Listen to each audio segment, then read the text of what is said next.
Bonjour chers auditoris, merci d'avoir lancé cet épisode de La Case, et aujourd'hui j'ai la chance de recevoir en interview Cyrielle, connue sous son pseudo de Si sur internet. Elle est autrice de BD, et c'est elle notamment qui a écrit Le sexe de la vraie vie, tome 1 et 2, qui est absolument magnifique, très drôle et touchant à la fois. Dans cet épisode de ce podcast, évidemment vous connaissez le principe, on a parlé de quel manga est-ce qu'elle a aimé quand elle était petite, quel manga l'a forgé, et elle m'a aussi parlé de son amour pour certains personnages comme Itachi, Ichigo et Sai. On a beaucoup rigolé pendant cette discussion et je vous préviens, vous allez nous entendre très souvent pouffer de rire un petit peu trop fort. Désolé, on n'a pas pu s'en empêcher. Mais vous allez le constater par vous-même parce que cette intro est déjà beaucoup trop longue, donc je vais vous laisser plutôt avec la discussion.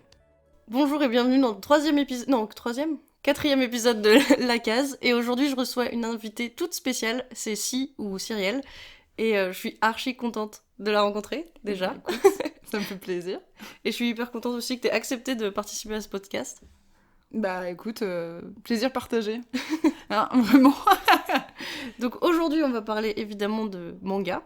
Et la première question que je pose à toutes mes invitées et à tous mes invités, c'est quel manga quel manga t'as lu en premier Si tu t'en souviens. J'essaie de me souvenir. Bon, je pense que je vais pas faire très original, ça a dû être Naruto. Ok. Comme une grande partie. Ça a été, à mon avis, la porte d'entrée de beaucoup de monde. Ouais, j'ai dû lire Naruto en premier, ouais. Et t'avais quel âge à peu près ? Alors, moi, je me suis mise au manga vraiment genre à l'adolescence, mais c'est en fait mon petit copain de l'époque qui était fan de manga et qui lisait que ça, là où moi je lisais que de la bande dessinée. Ok. Donc moi je sais que lui il avait une bibliothèque remplie de mangas et moi j'avais une bibliothèque remplie de BD. Bon bah lui il m'a... Donc moi j'ai pris le truc, en fait je suis allée taper dans sa bibliothèque pendant que lui n'a pas tapé dans la mienne du tout. Bah il a eu tort hein, de toute façon. Et parce qu'il y avait aussi des bons trucs à lire, mais moi en l'occurrence ça m'a fait grand bien parce que ça m'a permis de découvrir autre chose que de la franco-belge ou de l'heroic fantasy française ou belge, voilà. Et ouais, lui, il lisait quoi à peu près les trucs Alors bah il y avait, je pense qu'il y avait les grands connus, One Piece, voilà, ouais il y avait One Piece, Bleach, Hunter x Hunter.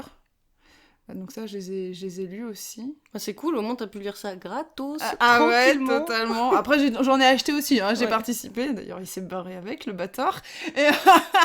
ça fait bien mal. C'est ça. Il y avait Bleach aussi. Bah, c'était beaucoup du shonen, voilà.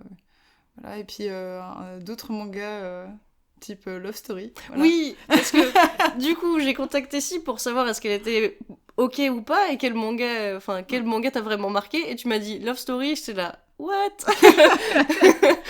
Mais c'est cool. Ouais, bah ouais, mais c'est marrant parce que j'en ai parlé à une libraire et je lui disais, je lui ai mentionné Love Story et elle m'a regardé avec des yeux ronds en me disant mais tu sais que c'est même plus édité maintenant, c'est quasiment introuvable, faut trouver que en occasion et tout. Et bah je sais pas si tout le monde connaît Love Story en l'occurrence. Oui, je voulais expliquer. Du coup, Love Story, c'est un manga qui avait une couverture bien flashy, jaune. Franchement, jaune pétard. On ne pouvait pas rater ça. Et quand vous ouvrez, vous comprenez très vite de quoi ça va parler. De cul. Oui, Mais voilà. en plus, c'était du cul expliqué avec aussi des termes scientifiques des fois, des schémas de pénis. Je sais plus s'il y avait des schémas non. de... Ouais, non. Non. Et puis, il y avait pas de schéma... Enfin, c'était que quand il y avait des coupes. Des coupes anatomiques, mais sinon le pénis était symbolisé par une banane. C'était pas... Oui, bah la censure. On fait ce qu'on peut avec ce qu'on a, manifestement. Et clairement, les femmes étaient... Barbie style, quoi. Ouais. Vraiment, il y avait que dalle, quoi. On voyait rien. Et des trous bien classiques. Même pas, il y avait pas... C'était vraiment... C'était lisse, quoi. Il y avait que dalle. Ok. Ouais, j'avoue que moi, j'ai lu les 2 premiers. Ouais. Et après, non. Mais bon, j'ai lu ça au collège en mode oh là là, la sexualité, ouh. Mais ouais. J'en ai lu une 30aine. Ok. Ça t'a vraiment plu du coup ? Bah en fait, c'est juste que genre. En fait, c'est pas que ça m'a plu, tu vois, c'est que. Déjà donc, c'était. en fait, c'était quand même assez érotisant quand même de l'époque, tu vois, genre bah moi j'avais 15 ans, donc clairement j'avais les hormones qui faisaient n'importe quoi. La même. Quand j'ai lu ça, je comprends. Bien évidemment. Après, je pense que si je le relisais maintenant, je serais très... parce que forcément, c'est uniquement tourné autour de la pénétration, etc. C'est dans des clichés excessivement sexistes et très hétéros, tout ça, bref. Mais il y avait vraiment des explications et en fait, ça parlait aussi, par exemple, de sextoy. Je me souviens, c'était là. Alors, par contre, c'était vraiment le cliché. Alors, déjà, c'était un couple hétéro avec la femme qui était... je me souviens plus des noms. La femme qui était un archétype de... je suis timide, je sais pas, mais qu'est-ce qui m'arrive? Et oh mon Dieu, je suis nue et je suis en train de faire des choses, voilà. Et en fait, il y avait la sœur de... Qui était vraiment ouverte. Et elle était open de ouf, quoi, et qui expliquait des trucs, mais qui était vraiment, genre, l'exact opposé. Et en fait, c'était hyper vicieux parce que elle essayait constamment d'aller choper le copain de sa sœur. Mais d'ailleurs, c'est drôle parce qu'en fait, moi, ça m'avait marqué parce que l'héroïne et le héros, en fait, ils se rendent compte parce que c'est un mariage arrangé. Oui, c'est vrai. Et donc au début, en fait, ils se connaissent pas et donc on voit leur relation que à travers du cul. Et je suis là, ah ouais, ok. ouais, c'est vrai, putain, tu me rappelles ça et tout. Mais oui, c'était un mariage arrangé, ouais. Donc ouais, c'était à travers... je les ai tous lus, mais c'était vraiment, à mon avis, je le lisais. Il y a des moments, tu sais, tu passes des pages, t'es en mode genre, ok, je m'en fous. Tu sais, c'est comme quand tu... C'est le fameux, comme l'avènement du Moby Porn, tu sais, t'es en mode genre, ouais, bon, je me balèque. Ah, alors la scène de cul, ok, bon, allez, balèque. Oui, parce que l'histoire derrière, c'était pas fantastique, c'était nul. Non, c'était juste des ponts qui amenaient à une autre scène de cul, de toute façon. Donc, c'est ça. Mais c'est vrai que c'était... Pour moi, en tout cas, la première fois que c'était si simple de tomber dessus, parce que tu le trouvais à la Fnac n'importe où, quoi. C'est clair que... Puis il y avait pas de blister, il y avait rien, tu pouvais ouvrir et regarder tranquille, quoi. Exactement, c'était pas rangé dans la case hentai ou porno, c'était vraiment considéré comme un manga limite de vulgarisation, quoi. Bah, c'est surtout que c'était le début des mangas, et donc à la Fnac ou même les libraires, ils savaient pas quoi faire de ça, quoi. Ils se disaient, mais qu'est-ce que c'est que ces trucs? Et donc ils prenaient tout et ils mettaient ça dans la catégorie manga, tout était étiqueté pareil. C'est clair. Et il y avait pas cette séparation comme on a aujourd'hui. Puis en plus, c'était à l'époque où il y avait aussi les Lovina et tout, et on aurait pu... En fait, je pense qu'à mon avis, il y a plein de gens qui ont dû faire un switch, se tromper et tout, donc... Ouais, Love Story, Lovina, bon, voilà, kiff, on les met au même endroit, ça se trouve, ils les avaient même pas lus, tu vois. Donc, mais ça me fait rire parce que Lovina, il y a ma tante qui a acheté ça pour ma petite cousine, parce que, du coup, mon petit cousin lisait des mangas, il lisait One Piece, et ma tante s'est dit, bah, je vais prendre un truc pour sa sœur, je vais prendre un truc mignon, elle voit des sorcières, elle se dit, bah, vas-y, je vais prendre Lovina. Ouais. Sauf que quand tu lis Lovina, c'est que du ecchi, les meufs sont un poil tout le temps. C'est clair. Et en fait, ma tante avait pas feuilleté, et elle l'a juste pris comme ça, elle l'a acheté, elle l'a donné à ma cousine, et ma cousine avait, je pense, 7 ans. Oh la vache. Et elle est venue voir sa mère en mode, pourquoi les Danaï sont toutes nues tout le temps? Et ma tante était là genre, what? Ouais. J'avoue que là-dessus, mais oui, elles étaient tout le temps dans les onsen et tout, enfin bref. C'est en plus avec des poitrines énormes et des nuisettes très très moulantes, enfin bref, c'était toujours et les filles qui se touchent les seins dans les onsen, toujours. Je ne sais pas pourquoi. J'avoue, il y a des gimmicks comme ça, genre les gars, enfin votre imaginaire est quand même très commun, quoi. C'est ça. Et surtout, il a pas trop évolué pour ça, et ce genre de cliché est toujours présent. Alors je suis là, vous parlez avec votre pote meuf et vous verrez que ce n'est pas comme ça du tout. On n'est pas dans une pub Tahiti douche, hein. Non. Clairement pas. Et donc Lovina, c'était ta porte d'entrée un peu dans la sexualité. Love Story, oui. Ah, oulala. Voilà, le lapsus.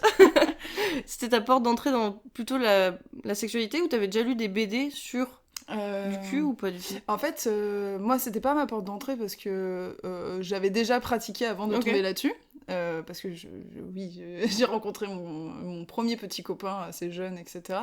Mais oui, en fait, j'avais déjà vu... Alors, faut savoir que, ok, on parle de Lovina, on parle du manga, etc. Faut savoir que les bandes dessinées des éditions Soleil de cette époque-là avec de l'heroic fantasy, c'était pas non plus la Rolls-Royce du truc, quoi. Ça veut dire que les mêmes corps avec des énormes seins, des armures excessivement petites pour aller combattre un dragon. Oui, mais quand on est une fille, on n'a pas besoin de protéger autre chose que ses seins. Que les bouts de seins et le bas. Voilà, manifestement, nous avons une peau en adamantium, ça doit être ça. Mais là-dessus, après, j'avais... Voilà, c'est un espèce de gloubi-boulga un peu érotisé là-dessus, mais j'étais pas tellement tombée. J'avais eu le guide du zizi sexuel quand j'étais jeune, qui ne parlait que du zizi, et j'étais en mode genre, what, et moi? Ouais. Enfin, voilà. Après, c'était le nom, le guide du zizi. Ouais, oui, voilà, mais il aurait pu parler d'autre chose, enfin aussi de parler de l'autre côté, entre guillemets.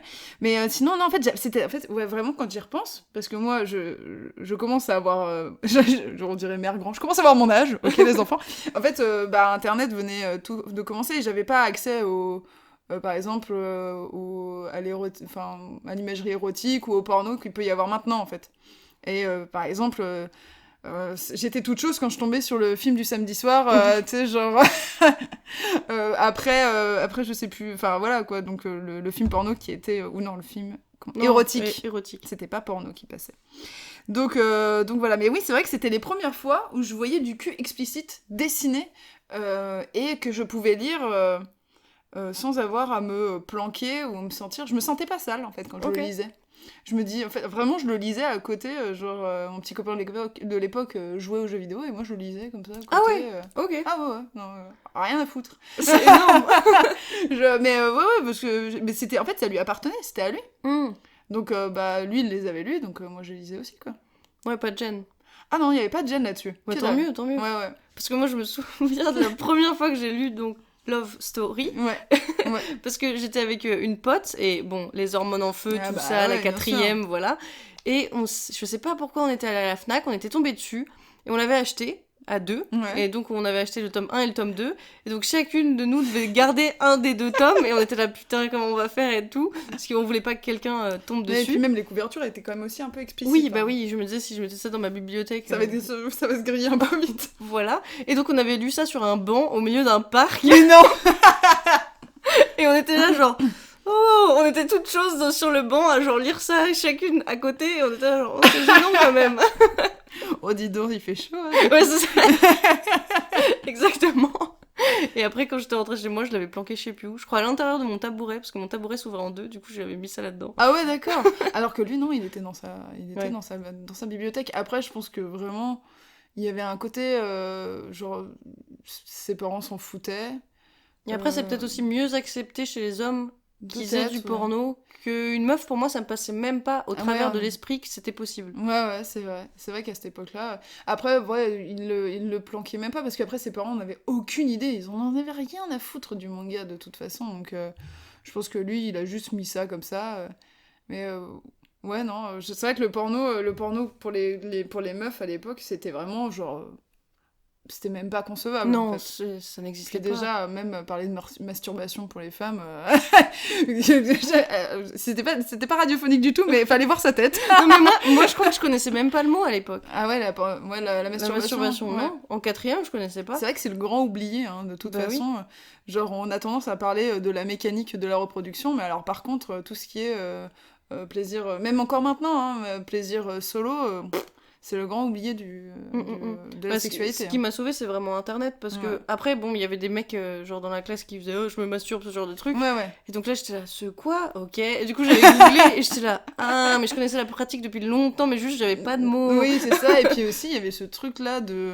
C'était vachement accepté pour les mecs, mais par contre, ouais, le terme se masturber, à croire qu'il était apposé uniquement à pénis, en fait, et pas à clitoris, tu vois. Ouais, moi je sais que les mecs disaient pour les meufs, du coup, se doiter. Ouais. Et jamais ils utilisaient le terme se masturber pour une meuf. Ouais. Jamais. Oui, puis en plus, jusqu'à... Bon, parlons du fait de terme doigté, en plus, c'est vraiment... C'est moche, déjà. Quelle horreur, sincèrement, mais bon. Oui, surtout qu'on peut faire ça avec plein d'autres choses. Oui, c'est ça. Pas que les doigts. Bon, c'était le collège. C'est ça, la joie du collège. Yes. Bon, on a beaucoup parlé de cul. Bah forcément, mais en même temps, mes BD aussi parlent de ça, tu vois, donc... C'est vrai. Ah, ça à se croire, peut-être que, genre, Love Story a été une des premières... une des premiers, comment dire... pierre au vrai sexe de la vraie vie que j'ai fait. Mais tu sais que j'allais te poser cette question. Ah, peut-être. Parce que je me demandais, parce que là, actuellement, ton style, il est vraiment très loin du manga, mais forcément dans ta jeunesse tu t'es entraîné à dessiner et tout, est-ce que le manga a un peu fait évoluer ton style vu qu'au départ tu connaissais que la BD française, et est-ce que le manga a ouvert des portes de trucs que t'avais jamais vu dessiner de cette façon ou quoi? Bah, c'est pas impossible, mais je pense pas l'avoir conceptualisé comme ça, tu vois, mais par exemple... Alors, ouais, si. Par exemple, dans la BD franco-belge, il y a quand même une manière de dessiner les corps qui était, du moins de ce que je lisais, qui était assez toujours la même, tu vois, genre c'était... Enfin, on s'amusait pas non plus trop avec des morphologies différentes. Quand j'ai lu One Piece, les morphologies... Il en a rien à foutre. Enfin, bah, voilà quoi. Et en fait, c'est surtout qu'en fait, voilà, t'as des grandes tiges et des tout petits, et tout ramassés et tout. Et vraiment, là-dessus, je pense que ça a dû jouer sur Ah, mais en fait, il y a un panel de dessins qui est vraiment très grand. Effectivement, genre, moi, à l'époque, tu sais, genre, le manga était mal vu parce que c'était tout de suite vu avec des grands yeux et machin et tout. Alors qu'en fait, vraiment, sur les morphologies de corps, ça changeait énormément. Je parle pas de tous les mangas, mais en tout cas, One Piece, c'est impressionnant comment la caractérisation des personnages est très différente. T'en as des immenses, des tout petits, tu peux même les faire rentrer dans des figures géométriques. Tu sais, carrés, ronds, triangulaires, enfin, c'est hyper simple, tu vois, genre, juste avec une forme. Enfin, genre une silhouette, tu peux les reconnaître. Ouais, mais moi, c'est pour ça que j'adore le trait de, du coup, Eiichiro Oda, l'auteur, parce que il a quelque chose de magique, je trouve, entre les doigts. Il fait des personnages incroyables qui sont tellement attachants par leur physique et aussi par leur histoire. Et puis ils sont très expressifs aussi. Oui, très, très, très, très. Ouais. Et je trouve ça fou d'arriver à faire un tracé pareil, parce que bah, c'est vrai que moi, je suis rentrée par Naruto aussi, et quand je suis passée à One Piece, j'ai fait « Waouh !» On peut réussir à avoir ce niveau-là, c'est fou. C'est clair. Et puis en plus, comme ils vivent beaucoup d'aventures dans différentes îles et dans à chaque fois différents endroits, ils changent aussi les paysages et je me dis, mais c'est fou, enfin, comment est-ce qu'il arrive à imaginer autant de choses après autant de tomes et qu'il ait encore de l'imagination. C'est vrai que sa production elle est monstrueuse, de toute façon, Eiichiro Oda, de toute façon, il n'y a même plus à présenter, le gars. Non. Le gars, il est au Panthéon, quoi. Mais c'est vrai que là-dessus, puis même aussi sur les histoires qui sont racontées, tu vois, genre...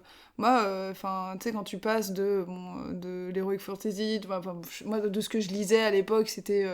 je sais pas, Talente, Luna, enfin si ça en parle à certains, Kokabura, des choses comme ça, je suis pas sûre que ça te parle, mais bon, ça commence à dater un peu. Ben, en fait, quand j'arrive et que je lis Hunter x Hunter...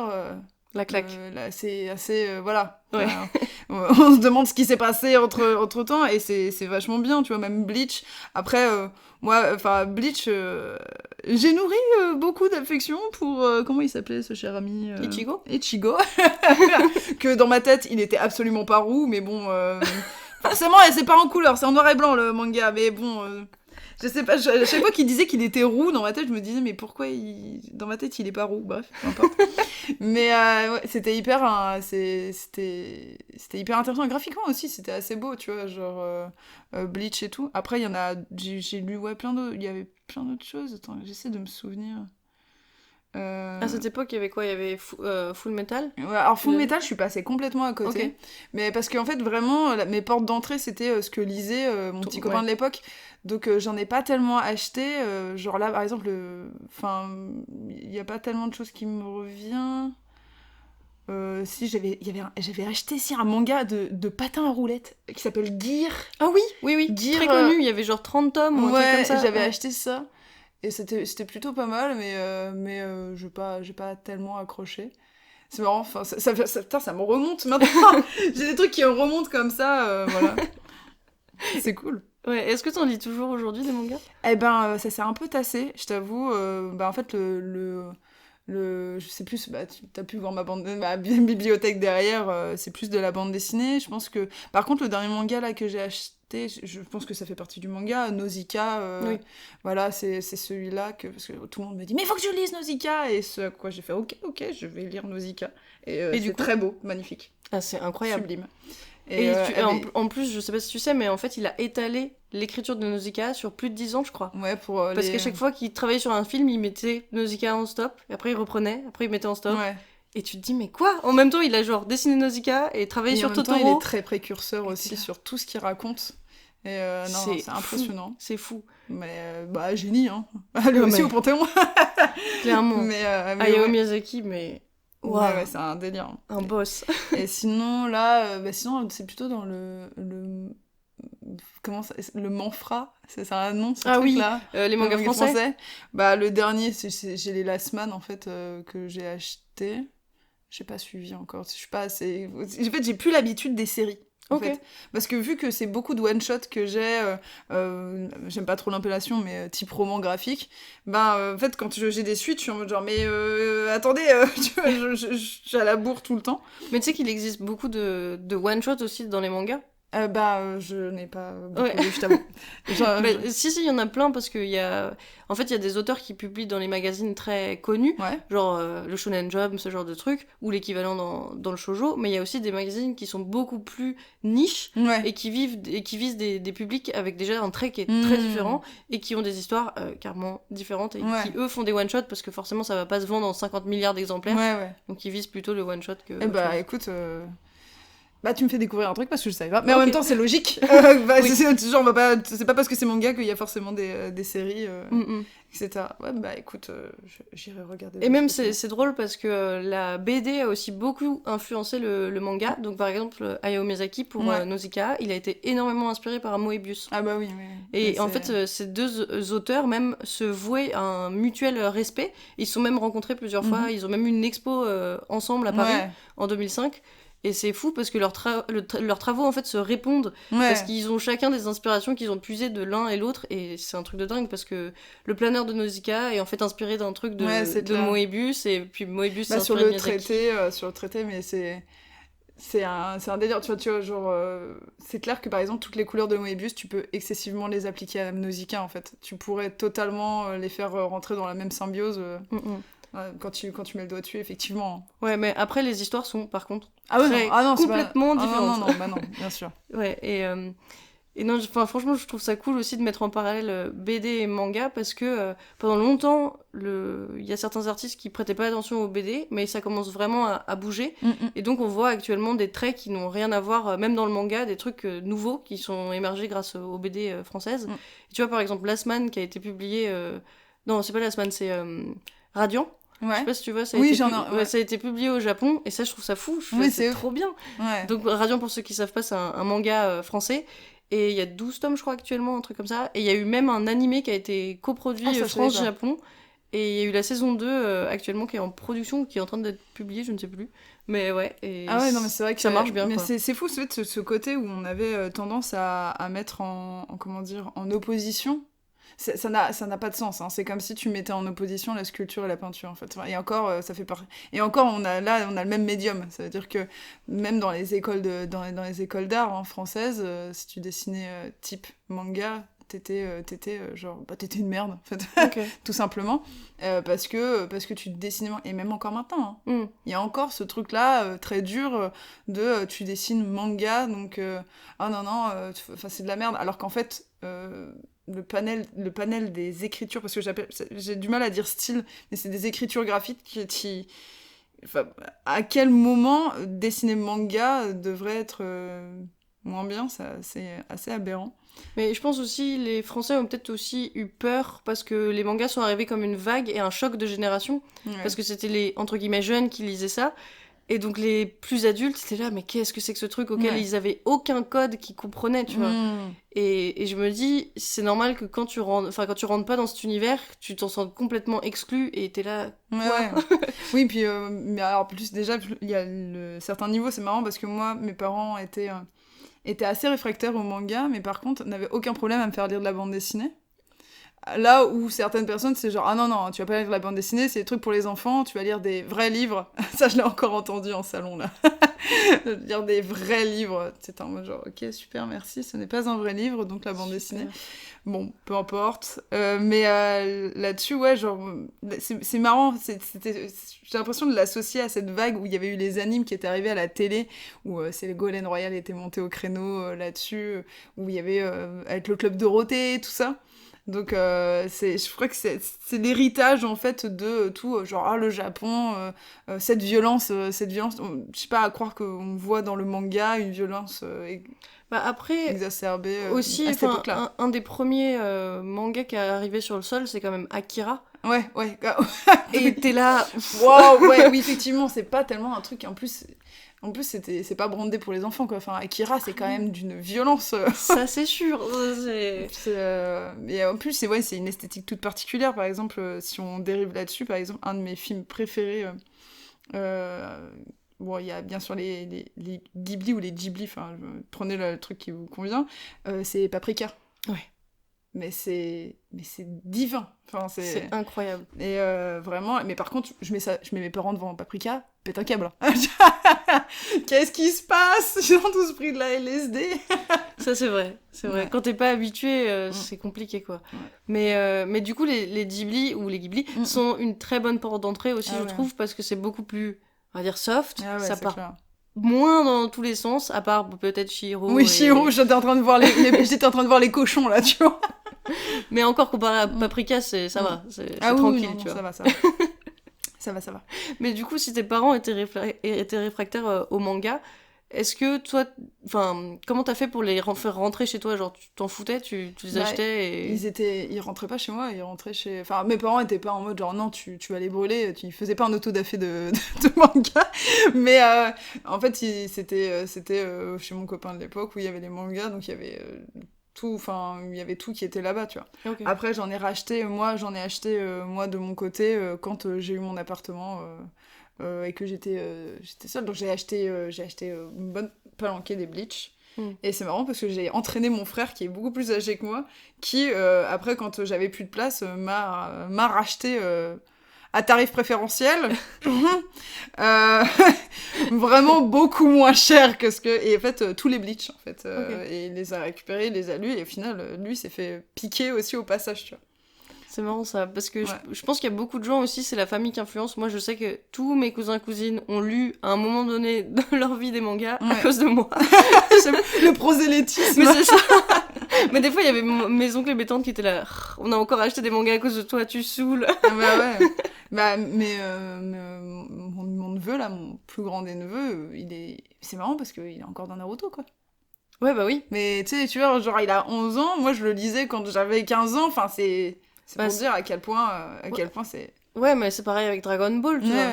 Dragon Ball, c'est vieux, finalement, et tout le monde peut lire ça encore ouais, c'est clair. actuellement. C'est là où tu te dis, chapeau, hein. Ouais. Honnêtement, chapeau bas, hein, parce que réussir à traverser les générations sans se prendre le bon coup de vieux qui va avec...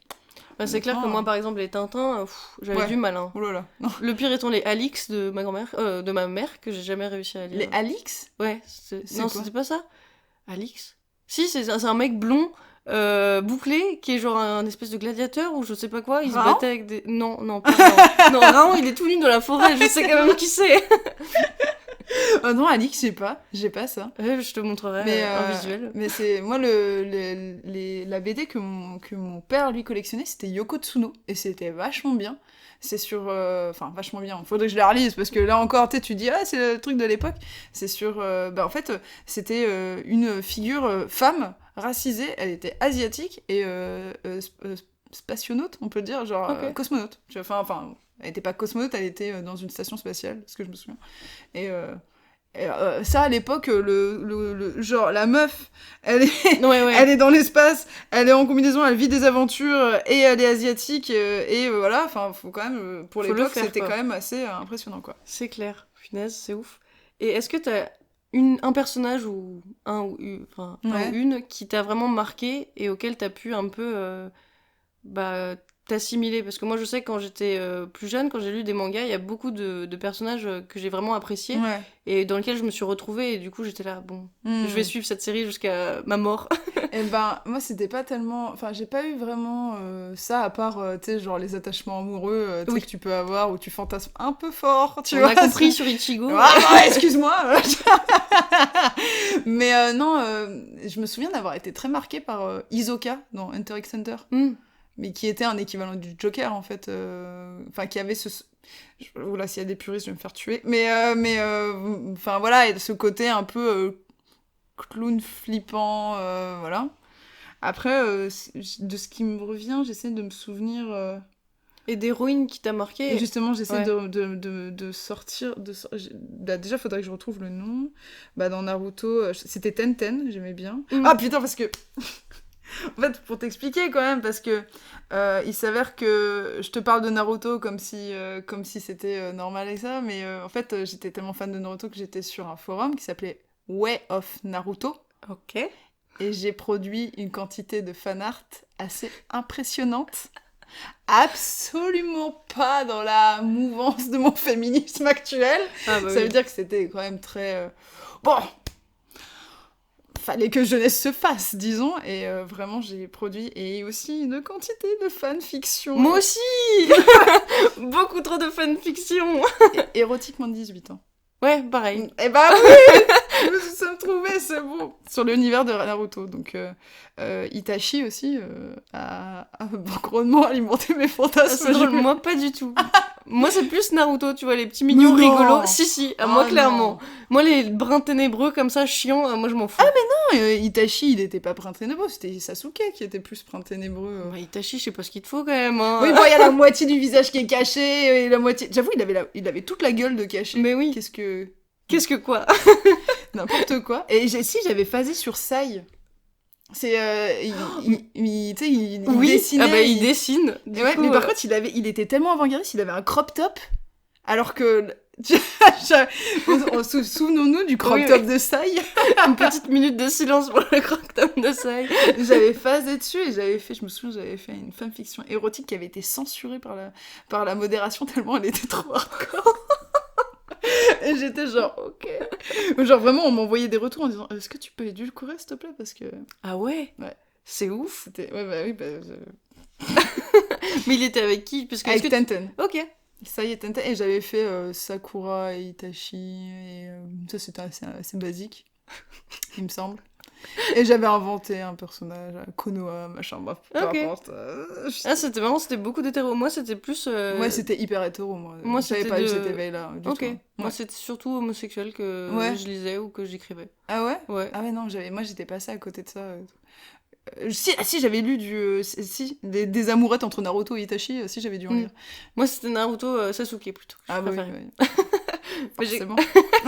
Forcément, oui. Attends, ils s'embrassent dans le premier tome. Moi, je voulais qu'ils finissent ensemble. Ah mais oui, c'est vrai, mais oui, c'est vrai. Bah, c'était Et un- Naruto dit quand même à Sasuke, soit je t'emmène à Konoha et tu refais ta vie, soit je meurs avec toi. Moi j'étais là, je veux la deuxième fin. Je veux Roméo et Juliette like et je veux la même chose.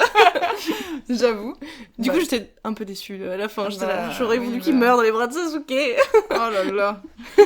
Non, j'avais oublié tout ça. Putain, tu me fais des revivals là, ça va être terrible. Désolé. Peut-être tu vas relire les Naruto dans pas longtemps. Ah bah, il faut que je remette la main dessus alors. Mm. Mais ouais, déjà, mais par contre, tu sais que les fanarts sont encore en ligne. Hein. Tout est Oh. trouvable. Tout est trouvable. Je vais d'ailleurs enlever tout ça.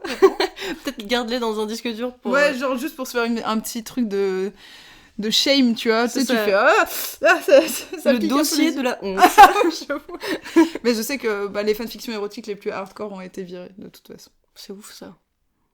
J'étais déjà... T'avais quel âge quand t'écrivais ça? Moi, j'avais 15 ans, 16 ans. Ouais, normal, les hormones. Ah, j'étais on fire, hein, j'en pouvais plus. Hein. Pas tout le monde. Hein, J'étais en autarcie de l'amour. De toute façon, tu vois, même maintenant, il y en a toujours des fanfictions. Ouais. T'en lis sur tous les personnages Ah ouais, possibles bien et sûr. imaginables. Ça marche toujours. Hein. Ouais, ouais, les Dramion, les Drari, pour Harry Potter, enfin bon, ça, on l'a tous lu, hein, c'est bon, ça va. Ça, c'est clair. Faites pas les... Faites pas genre, hein. Faites pas les prudes. C'est clair.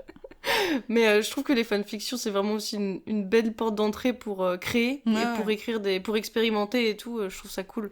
C'est... Ouais, c'est clair. Mais c'est aussi très, comment dire, c'est, comment dire, ça, c'est très mal vu, entre guillemets, tu sais, genre, tu fais de la fanfiction, mais c'est bon, tu fais mumus, tu vois. Et alors que, en fait, oui, effectivement, on peut pas en vouloir à quelqu'un de prendre... En fait, le plus compliqué quand t'écris, c'est de construire un univers. Bah, en fait, là, t'as déjà les personnages, t'as déjà l'univers, t'as juste à jouer dedans. Mais c'est quand même le meilleur moyen. Enfin, on fait tous ça, hein, quand on joue au Playmobil ou des choses comme ça, hein, tu vois. Genre, il y a déjà l'univers, et puis tu joues dedans. Et ben... Et puis, il y a des gens qui créent des trucs de fou, tu vois. Bah Enfin, ouais, et tu peux pousser le truc super loin. Enfin, vraiment, la fanfiction, pour moi, pour moi, la fanfiction, c'est comme le fanart, tu vois, genre, t'as déjà un costume, t'as déjà un corps, et après t'as juste à t'amuser aussi dedans, à le faire évoluer, etc. Ouais, mais c'est hyper sain. Il y avait une autrice de manga, justement, en français, qui écrit, j'ai oublié le titre de son œuvre, du coup je vais raconter n'importe quoi, donc je ne vais pas la citer, mais elle écrivait sur Twitter qu'en fait, elle comprenait pas toute la shame que se prenaient les fanfictions et les fanarts, parce que c'est ça qui l'avait en fait formée au dessin. Parce que vu qu'elle faisait tout le temps des fanarts, tout le temps, parce qu'elle adorait l'univers de Naruto, Bleach et tout, bah c'est ça qui lui a mis un crayon entre les mains et qui lui a fait dessiner. Et je me dis, bah voilà, ça crée des vocations. Et puis, bah moi j'ai encore plein d'amis qui écrivent des fanfictions alors qu'elles ont 25 ans, tu vois. Et je me dis, bah c'est cool, au moins ça leur fait une passion et ça leur fait quelque chose grave, qui les fait tenir, tu vois. Puis c'est comme ça que tu peux aussi... développer un ton, développer... En fait, par exemple, ce qui est très dur, moi je sais que je fais de la bande dessinée, ce qui est très dur, c'est le dialogue. En fait, faire du dialogue qui se tient, qui fait pas genre un peu empoulé et théâtral, et qui est vraiment dans le parler et le phrasé, c'est quelque chose de très compliqué à tenir. Et en fait, dans la fanfiction, souvent t'en fais beaucoup, tu te formes à ça, à faire un truc qui est assez vivant, donc c'est une porte d'entrée comme une autre, donc moi je pense que faudrait que je relise des fanfictions, mais ça je pense que les fanfictions me shame plus dans le sens de ce que j'ai raconté dedans que les fanarts. T'étais pas encore déconstruite, donc c'est normal, oh quoi. Putain, non, je l'étais pas du tout, mais bon, et puis c'est surtout que je vais avoir tous mes fantasmes d'adolescente un peu compliqués à gérer c'est normal sur la bonne culture du viol qui va au passage, à mon avis. Normal, quand on n'est pas élevé à tout ça et éduqué, on reproduit ce qu'on entend et ce qu'on voit tous les jours. C'est donc, clair. Donc il n'y a pas non plus à se flageller pour ça. Ah non, mais c'est juste, tu regardes, tu fais... mais moi je pense pas qu'il faut se dire c'est triste, enfin genre comment j'étais à l'époque, faut plus se dire ah putain je suis contente de qui je suis maintenant. J'ai bien évolué. C'est ça, genre je suis fière, tu vois. Comme le bon vin. Exactement, c'est pour ça, genre tu m'en parlais tout à l'heure que tu me disais que t'étais contente de vieillir, pour moi c'est exactement ça, c'est plus on vieillit, plus on devient meilleur en fait, parce que plus on a la meilleure version de soi-même. C'est ça, et c'est tellement cool. Genre jamais, même je reviendrai un mois en arrière, c'est mort, tu vois, genre. Non, j'ai envie de progresser, j'ai envie de devenir meilleure, et c'est pareil. Un mois en arrière, t'étais dans une tente sous la flotte, non? À peu près. Non, plutôt sous la chaleur des tropiques, mais... Excuse-moi, c'est vrai que... Ah bah oui, septembre, Mais ouais, non, peut-être que je retournerai dans une tente, ça c'est sûr, mais... Mais ouais. Et est-ce qu'il y a des fantasmes qui ont été nourris par les mangas? Est-ce qu'il y a des trucs que t'as eu envie de faire que les mangas t'ont donné accès? Par exemple, est-ce que, vu qu'on montrait rarement des femmes qui faisaient des trucs extraordinaires, est-ce que dans les mangas, t'as vu certaines héroïnes et tu t'es dit putain, je peux donc faire ça, tu vois? Par exemple, sur... oui, et on va dire que... Ah, comment expliquer? Par exemple... Bleach, en fait, tu vois, les combats au sabre, etc., il s'avère que ça a coïncidé pile poil au moment où moi j'ai fait des arts martiaux, j'ai fait de l'aïkido, en fait, et les techniques qu'ils utilisent, ce sont des techniques de bokken. Et en fait, c'est marrant parce que ça a fité bien pile au bon moment où je le faisais, donc ça c'était assez marrant tout. Et après, effectivement, les héroïnes de ce que j'ai vu par exemple dans Bleach sont en tenue, etc. Et je me disais c'était cool, mais j'ai pas eu vraiment un déclic en me disant grâce au manga j'ai pensé ça. Je t'avoue, j'étais plus jeune, j'étais plus en recherche d'une meuf dans laquelle je pouvais me retrouver, et dans le manga j'en ai pas tellement eu, pas plus que dans la franco-belge, à part quand Lou est arrivé de Julien Nil. Là, tu as touché mon cœur, Lou. Oh. Je l'ai rencontré ce week-end. Cet homme, je l'embrasse vraiment, je le remercie si fort. Et la prochaine fois, je lui transmettrai si tu veux. Oh, mais clairement, mais tu vois, genre, moi, ça a été un... comme toi, en fait. Genre, j'ai vraiment de la reconnaissance. Ah, moi aussi. Pour cet homme, tu vois, d'avoir sorti Lou. Mais Lou, je peux en parler 10 ans, j'ai envie de faire une vidéo dessus tellement... Rien que le dernier tome qui est sorti, là, je l'ai lu en rentrant du Japon. J'ai chialé pendant toute la BD parce que j'étais là, c'est pas possible que, encore actuellement, que j'ai plus 10, 11, 12, 13 ans, il arrive encore à fitter avec qui je suis maintenant, quoi. J'étais là, c'est fou. C'est un truc de dingue. C'est la force de Julien Nil. Ouais, il est trop fort. Et voilà, tu vois, en fait, par exemple, c'est plutôt mes références, ça a été genre de me retrouver dans Mais ça, j'étais un peu plus jeune, tu vois, par rapport au manga, mais dans des figures comme Lou, où c'était une petite fille qui était vraiment une petite fille, tu vois, enfin, qui était plus en accord avec moi plutôt que de l'Heroic Fantasy où elles avaient, où elles avaient des cuisses comme ça, des seins comme ça, chose que je n'avais absolument pas, et que je n'ai toujours pas, et que, bon, bah, voilà, mais voilà, Ok. Non, ça m'a pas... J'ai pas vraiment une figure qui m'est remontée. Ok, et est-ce que t'as lu aussi beaucoup de mangas d'autrices ou pas trop? Alors là, tu vois, là, si tu me poses... Non, j'en ai lu aucun, de Ah ce ouais? que je me souviens. J'ai même pas lu les Ranma. Je les ai pas vus, j'ai pas lu. Et donc, j'ai encore du boulot. Hein. Je vois ta tête. Non, je me dis, Effectivement. c'est drôle, tu vois, j'aurais pas Ouais. pensé. Non, je les ai pas lus. Je suis passée parce que, en fait, bah, tu vois, c'est pour ça aussi. C'est parce que j'ai lu une bibliothèque.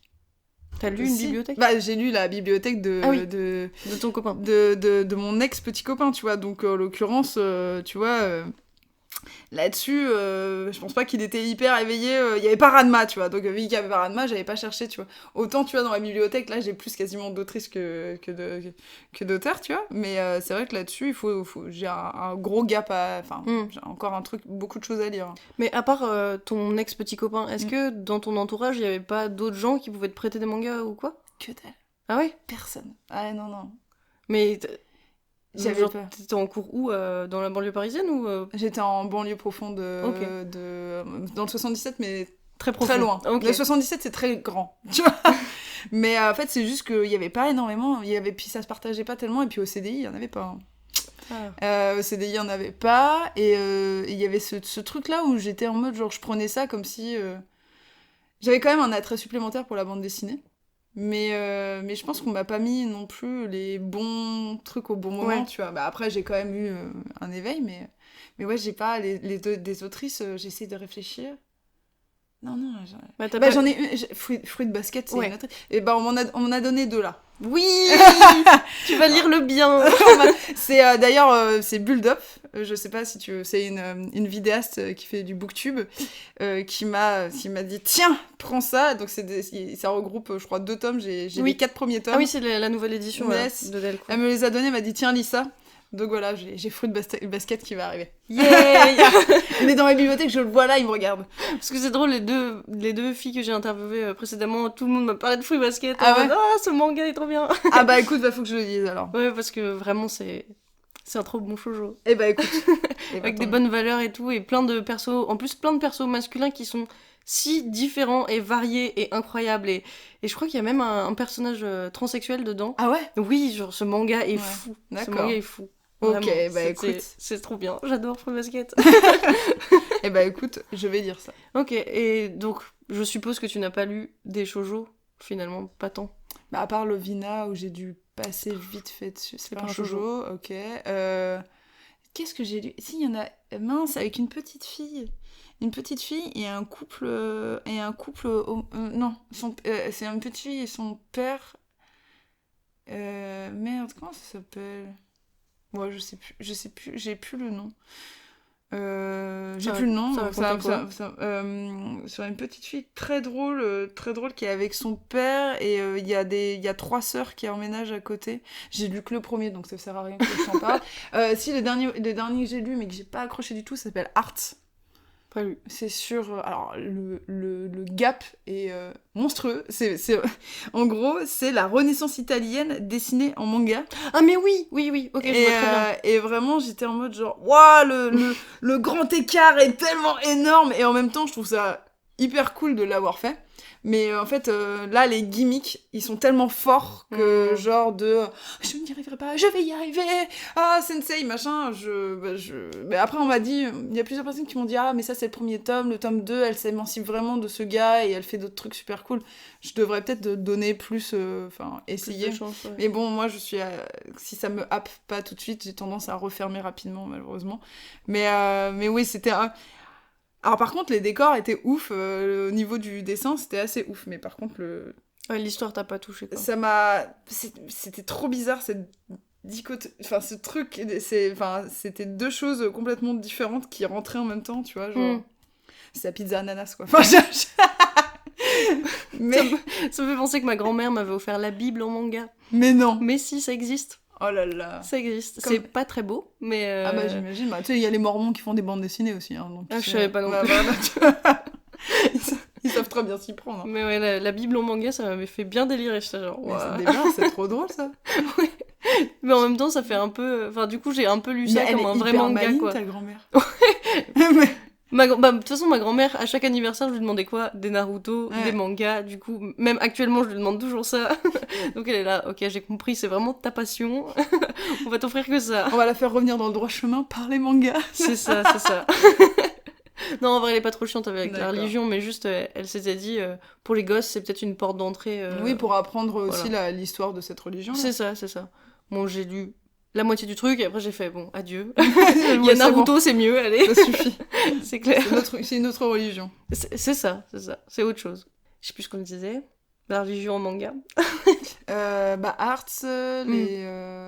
Ouais, du coup, t'as pas lu d'autrice ou de shoujo? Pas particulièrement, hein. Je t'avoue que là-dessus, j'ai un gros manque. Mais c'est bien, t'as plein de choses à découvrir. C'est comme ça qu'il faut le prendre. Oui, et puis en plus, vraiment, elle a été primée, Rumiko. Oui. Donc, en plus, je n'ai pas... Merde. Il y a certainement des intégrales qui sont sorties de toute façon. De toute façon, c'est Ranma, quoi. Donc, là, il y a une nouvelle. Enfin, il y a Ranma qui est du coup réédité parce que ça faisait très longtemps que ça avait pas été réédité. L'autre édition qu'il y avait de Ranma, genre la couverture était cartonnée, donc ça date vraiment. Et là, c'est une édition. C'est pas vraiment. Je crois que c'est double, mais vraiment, c'est trop beau. L'édition est trop belle. Okay. Et j'avais commencé à l'acheter mois par mois avant de partir au Japon. Okay. Mais là, du coup, j'ai plein de retard parce que je suis partie 1 an, donc il faut que j'achète tout ça petit à petit, mais ça coûte cher, donc j'attends. Mollo. C'est ça, mais franchement, c'est trop beau. Ouais. En plus, vraiment, les couvertures sont magnifiques et ils ont vraiment fait un beau travail. Donc, ok. Je recommande vivement. Ah, ok. Je note sur la liste pour Noël. Ouais, et aussi, je peux te conseiller, il y a un magazine qui s'appelle Atom, et en gros, c'est un mec qui va interviewer donc, les auteurs et les autrices de manga, et qui publie ça dans un magazine où c'est quasiment que des interviews. Ah, génial. Et c'est tellement intéressant, et il y a justement... Mais c'est en français? Ouais, c'est en français. Ok, d'accord. Oui, aucun intérêt si c'est en japonais. Non, mais ça peut être, je sais pas, en anglais ou autre. Ah oui, non, c'est un français, un passionné. Je crois qu'il va 3 fois par an au Japon, un truc comme ça, pour faire ses interviews, ou 4 fois. Et il a fait une interview de Rumiko Takahashi, ce qui est très rare. Ouais. Et elle est si bien, son interview. J'étais là genre, cette femme, si bien. Tant de respect pour elle. Ouais, tu m'étonnes, j'imagine bien. Surtout qu'elle a vraiment tiré son épingle du jeu en créant des shonen intéressants et qui changent vraiment de ce qu'on avait l'habitude de voir. Et je pense aussi qu'elle a apporté tellement de choses au manga et même au mangaka mec. Ouais. Du coup, c'est... Ouais, c'est vrai, elle a bien rebattu les cartes. Hein. C'est un monstre. C'est un monstre de création. Et c'est dommage parce que ses œuvres ont jamais trop cartonné en France. Ouais. Et ça fait un peu chier. J'aimerais bien que... Ah ouais, bon, à ce point-là, tu penses? Ouais. Parce que j'ai l'impression que Ranma est... Ranma, c'est son œuvre connue en France, en plus, parce qu'il y a eu l'animé. Ouais. Mais ses autres œuvres... Ah ouais, non, tu vois, moi, je connais que Ranma, tu vois. Ouais, il y en a même, je sais plus, mais il y en a qui ont été même arrêtés de publication parce qu'il n'y avait pas de vente. D'accord, ok. Mais là, maintenant, ça commence à être une autrice un peu vieille, et elle produit plus trop de choses actuellement. Elle est un peu genre ouais, je pense qu'aussi le rythme du manga, ça doit user. C'est un autre délire encore, le rythme du manga, quand tu vois comment ils sortent énormément de planches en très peu de temps. Pour faire des planches, des planches de BD, quand tu vois ça, tu fais oh là là, quel mousse la bidole. C'est vrai. Après, ils ont aussi des assistants. Oui, ils ont des assistants, mais bon, ça n'empêche que le rythme, il est monstrueux, quoi. Non, ça, je suis bien d'accord. Mais c'est pour ça aussi qu'il y a beaucoup d'auteurs, Eiichiro Oda, donc l'auteur de One Piece, il fait pas mal de pauses. Ouais. Parce que je pense que maintenant, de toute façon, il s'en fiche, il dit c'est moi le boss du game. J'avoue. Hein, laissez-moi tranquille maintenant. Puis il faut souffler aussi, parce que aussi quand tu tiens un rythme aussi dur, ton imagination, elle peut pas se refresh, donc... Oui, bien sûr. Ouais. Quand ça fait 10 ans, 20 ans que tu travailles sur la même série... Ouais, c'est vrai que c'est fou à visualiser. C'est toujours la même série, ça veut dire que vraiment... Le gars a réussi à se renouveler. Enfin, moi, je sais que je me suis arrêtée au bout d'un moment. Hein, genre, je sais pas combien de tomes j'ai dû lire, parce que j'ai aussi vu l'anime en parallèle, donc je crois que j'ai vu un peu plus de l'anime que du manga. Mais, putain, c'était... c'est déjà monstrueux, j'étais déjà pas à jour, il me semble, à l'époque. déjà. Mais moi, je trouve ça fou dans le sens où c'est sur tellement d'années et en même temps son univers est tellement cohérent et je sais pas comment c'est possible mentalement pour réussir à faire ça. Parce que ce qui est fou avec Oda, c'est qu'il te met un personnage à un endroit au tome 10 et il revient plus tard et t'es là genre quoi, mais ça fait 50 tomes qu'on l'a pas vu, comment tu peux te souvenir de tel personnage et... Enfin, je trouve ça fou. Ouais, ça serait intéressant d'avoir, je sais pas si, bon, il y a certainement dû y avoir des conférences, mais de gestion du scénario et comment tu gères en fait un scénario et ton panel de personnages. Ça doit être hyper intéressant. Par exemple, j'ai assisté à une conférence de Rebecca Sugar pour Steven Universe. J'aime tant cette femme aussi. Oui, bien sûr. Donc celle qui a créé Steven Universe et Adventure Time. Adventure Time, ouais. Et d'autres choses. Et en fait, elle parlait comment ils élaboraient les scénars, etc. Et comment les événements actuels, par exemple, qui se passent, peuvent influer sur le scénar. Par exemple,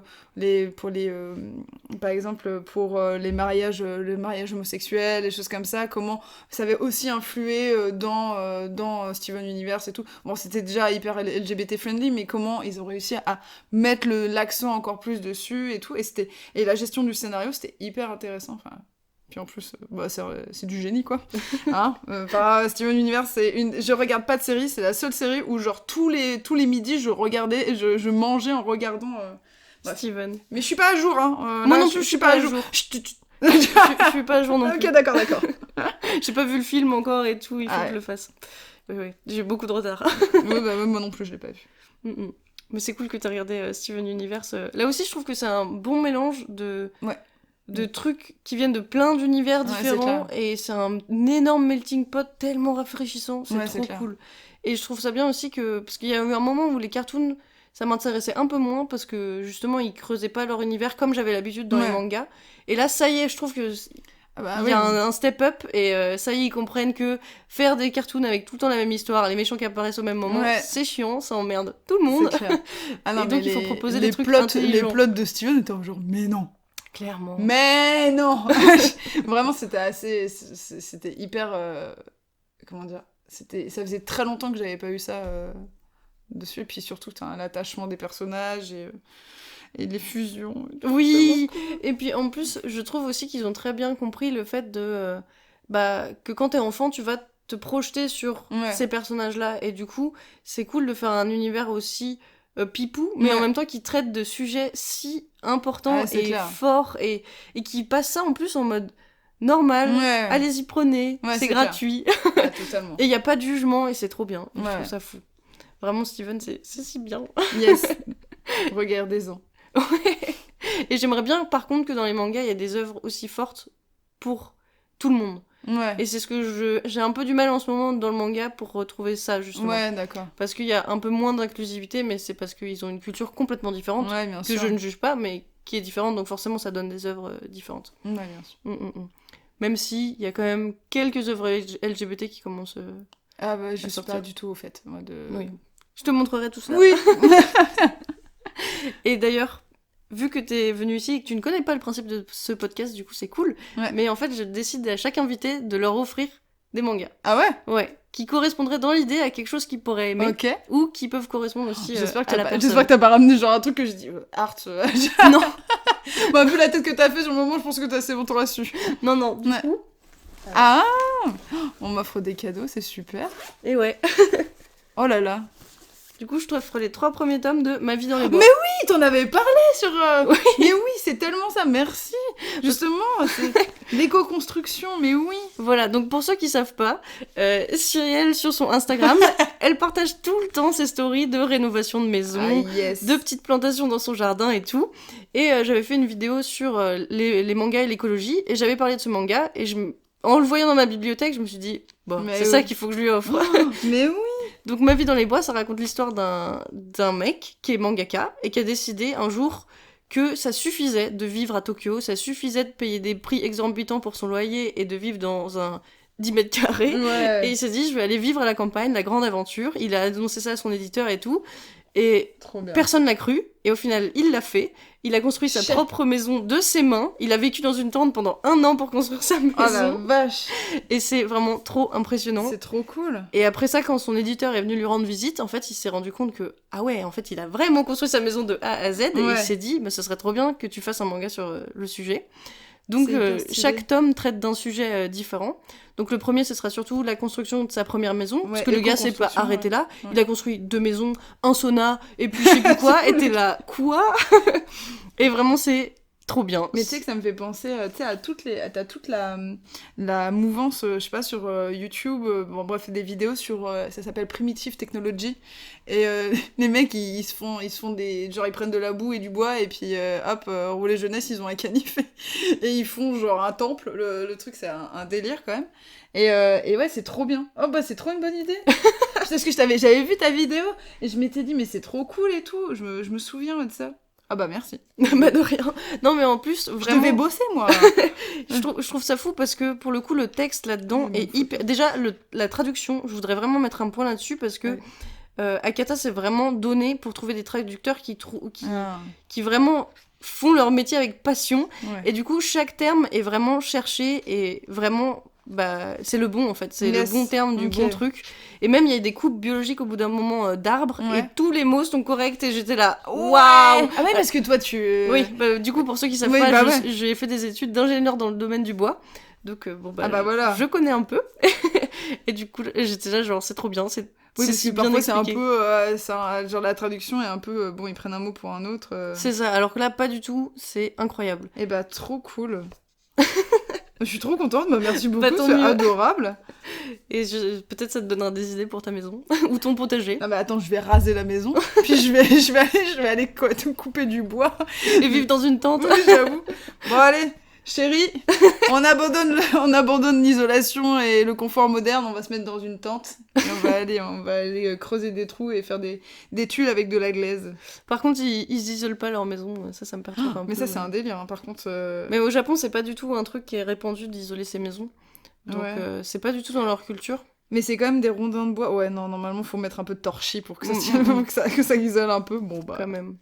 Oui, bah, moi, l'isolation, je ferais pas l'impasse. Mais quand même hyper stylé. Trop bien. Et puis leur maison a quand même résisté au tremblement de terre de 2011, du coup elle est quand même bien résistante. Ah ouais, tu m'étonnes. Ouais, quand bien même. construite. C'est stylé, quoi. Voilà. Bon, Cyrielle, je te remercie d'avoir participé. Et bah merci beaucoup à toi. J'espère que ça t'a fait plaisir, ça fait quasiment 1 heure qu'on enregistre. Et bah c'est parfait. Merci en tout cas d'être venue. C'était cool. À plus. Ouais, à plus. Salut.